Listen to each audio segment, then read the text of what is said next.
Ano ang free will? Free will is the freedom to choose. Kalayaan mong mamili without being coerced or forced to do so. Hindi pinipilit, hindi pinuwersa, decision mo yan. If a being does not have free will, an outside force control his or her actions. Ang taong walang free will, hindi nagkakasala. O kung magkasala man siya, hindi siya responsable sa kasalanan niya dahil wala naman siyang desisyon doon.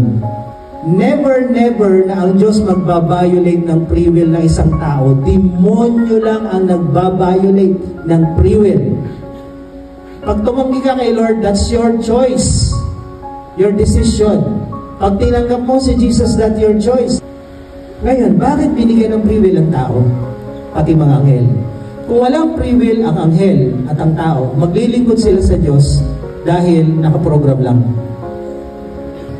Pero ang free will, binigyan ka ng free will para lahat ng gagawin mo para sa Diyos galing sa puso. The command is to love the Lord our God with all your heart, with all your mind, with all your soul. Ibig sabihin, gamitin mo yung will mo, yung free will mo to do that.